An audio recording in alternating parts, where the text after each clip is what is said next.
Let's talk about skepticism.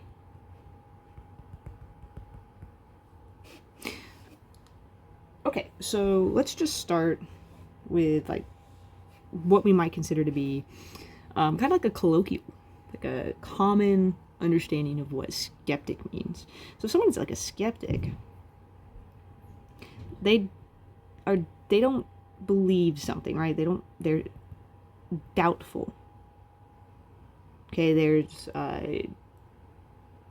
scientific skeptics, there's religious skeptics, there's some sort of, it's like associated with doubt. I don't believe something. Or you might say to your friend, just a little jokingly, I'm skeptical that plan will work. Or your friend says, hold my beer, and you're like, whoa, a little bit skeptical about this plan, right? So skeptical, common meaning something to do with doubt. Someone's a skeptic, they're doubtful, they don't believe something, they need to be convinced. And that kind of tracks with the academic philosophical explanations of skeptical, right? So I'm going to talk to you about a couple of different types. These aren't all the types of skepticism. There's a lot, and it is just probably more than you want to know to get all those types on the board. But I'm going to give you just a couple. So generally, a little bit of doubt is probably good for us, because an open mind is only so useful as it is able to distinguish good beliefs from bad beliefs, right? So a little bit of doubt might be good for us. But skepticism, like in philosophical terms, has different types of meaning. So we have the Ferroni. It's actually pronounced a couple of different ways. I'm going to go with Pyrrhian. So you have a Pyrrhian, or Pyrrhonian, or Pyrrhian. I've heard like almost like Puritan kind of, but just so that you can understand with my accent, I'm going to go with Pyrrhian. Then we have Cartesian. Then we have external world. Now, technically, these are types of external world. The Pyrrhian and Cartesian skepticism are types of external world skepticism, but external world skepticism is just the idea that we doubt, that we can't have true beliefs. We haven't justified beliefs about the external world. So for instance, we can't know whether or not our bodies exist. We can't know whether or not this video that you're watching right now exists or not. We just can't have true beliefs about the external world. Justified true beliefs about the external world. Remember, this is basically what knowledge is on a lot of views. So that's external world skepticism. Cartesian skepticism can be thought of as a method. So in the Meditations, which you should have read by now, Descartes starts with this evil demon. So let's pop down here and talk about Cartesian skepticism. So Descartes talks about an evil demon deceiving him. And he refers to this as his method of doubt.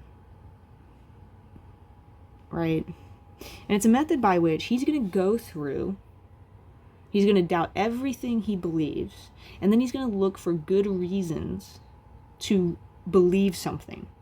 So he's not just going to accept it because it's easy or it's useful, or because he's believed it in the past, or his parents told him, or his society tells him. No, he's going to have good reasons. So this is an extreme external world skepticism that looks to escape the skepticism via a method of producing good reasons. And for Descartes, that's going to be foundationalism. So Cartesian skepticism, to reiterate, this is a method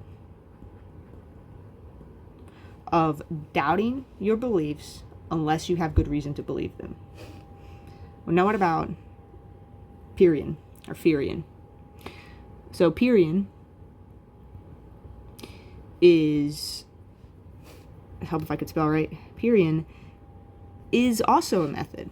So what Pyrrhos, this ancient Greek philosopher, what he said was that, okay, look, we just can't know any beliefs about the world around us. And yet we get into these arguments with people about what's true in the world. And that's not really good for us. It actually upsets us. So what we need to do is figure out a way to get to this state called ataxia. So this is also, it's a couple of things. It's an extreme external world skepticism coupled with a method of getting to the state where we avoid chaos, we avoid stress, we're relaxed. And so what Pyro says is that, look, we can have we have a couple of different methods for generating what we can see as like intractable disagreement. And then once we're at the state of intractable disagreement, we have various methods for seeing that really the reasons that we have for the position we're disagreeing over wind up either being unjustified or poorly justified. So they're unjustifiable or not justifiable.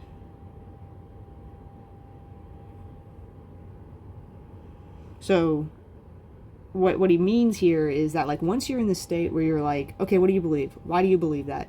What happens is you're just going to keep getting into, well, I believe belief B because of belief B0 because of belief 1, and that's justified by belief 2, and blah, blah, blah, blah, on and on. Okay, that's called an infinite regress. We don't like that. Okay, because it doesn't seem like an infinite regress that we're ever going to get to the belief that justifies the one that we're disagreeing about. So what if you're saying, okay, well, maybe an infinite chain could justify that, but it doesn't seem obvious how that's the case, so you really can't get that. And then you might say, like, okay, maybe it's beliefs that hang together in a particular way. Okay, but then how do you justify any one of these beliefs? And basically the claim is you can't rely on an infinite chain of beliefs in order to justify a belief. And we don't know what we might call like a foundational or basic belief is. Actually, it wouldn't. That would be whatever's at the end of this infinite chain would be the foundational or basic belief. But we don't know what that is, right? So we should just get to these states where, like, okay, I can't know, so why am I in this argument? Why am I so upset about not being able to convince this other person or about being disagreed with? We shouldn't be, because we can't know. And that's Pyrrhonian skepticism. So it's just, he's not looking for a way out. He's just looking for a way to stay calm. And Pyrrho was like such an interesting guy. When he died, there was a story that his students told that he was so convinced you couldn't know stuff about the external world. They were like, Pyrrho, look out, there's a trench. You're going to walk into a trench. And he was like, there's no trench here, and proceeded to walk directly into the trench and fall down. So this is a method to learn how to be calm, to learn how to not let disagreements about beliefs upset you, which is different than this method of doubt, that this Cartesian skepticism that we're going to get foundationalists from. Now, if you like I just said, right, if you're going to justify a belief, it needs to be, so you have a belief, you either need to justify it via another justified belief or a chain of justified beliefs, and so forth.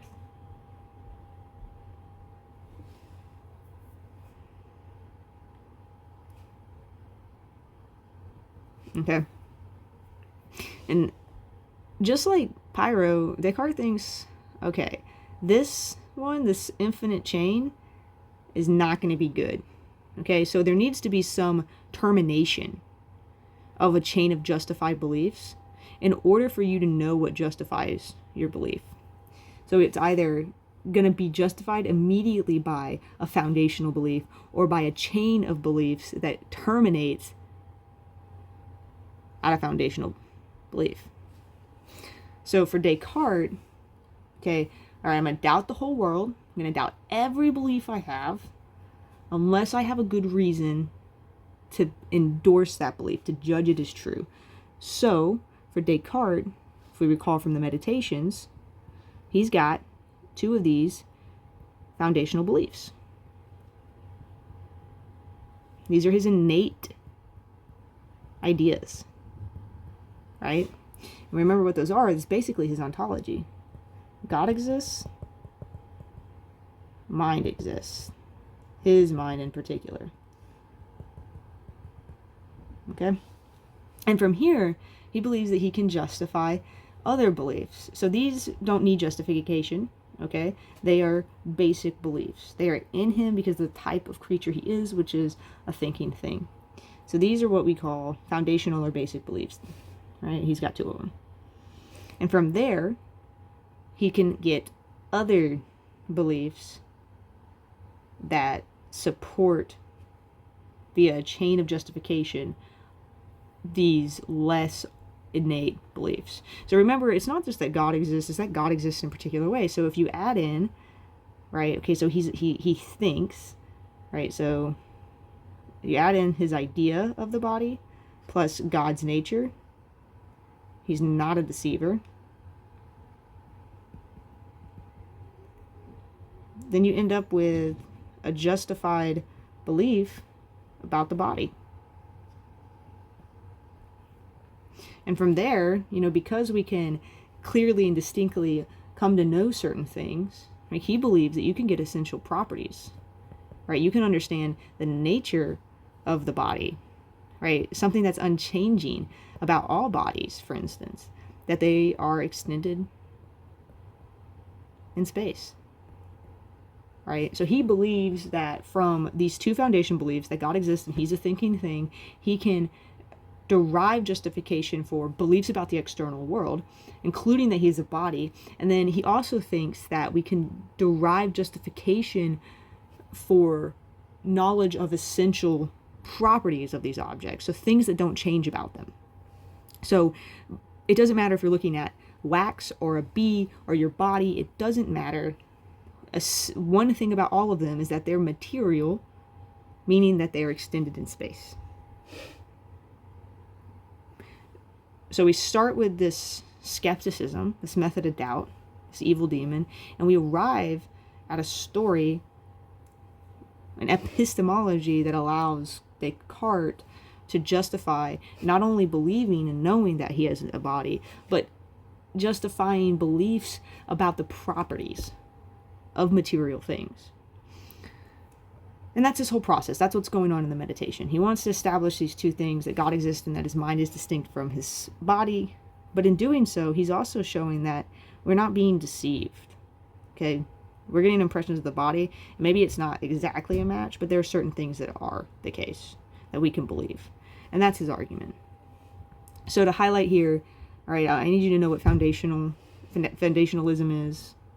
From other videos, you should know what innate ideas are, foundationalism from this one, and these different types of skepticism, and ultimately what Descartes is doing with this chain of beliefs.